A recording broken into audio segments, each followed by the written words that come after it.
họ lên bạc châu là chỗ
con rì rì trong sạch đá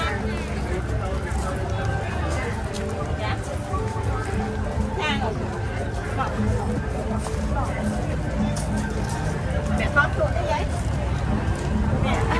xả đốt chiếc mớ đập bao nhiêu lên bản thân ôi thì cô em xưa được ai đêm thật ra ngờ một ngày chứ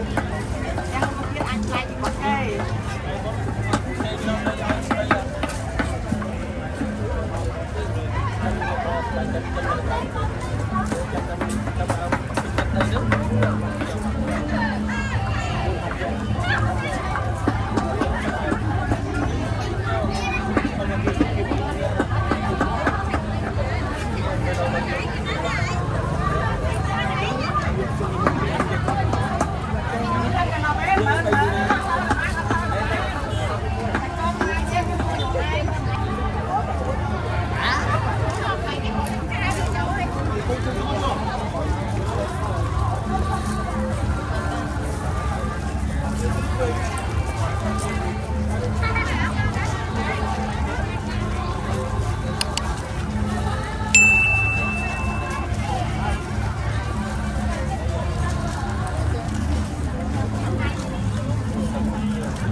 กรอกลายพอหลักพอ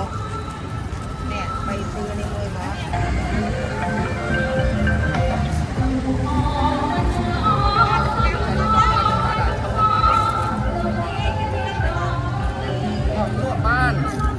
บ้านสำคัญบอลไลฟูดสำคัญฟูดไม้เยอะเราทางคายซิมเรียบ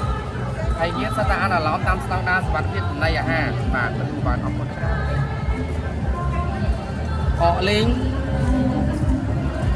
บาทโจละโจเกินกว่านั้นโจออกลิงขอบขอทานไปคุณเพราะว่าหมอไม่ออกลูกบ้านลายไม่ไก่เพราะคือคำยกลายบอสถูกไหม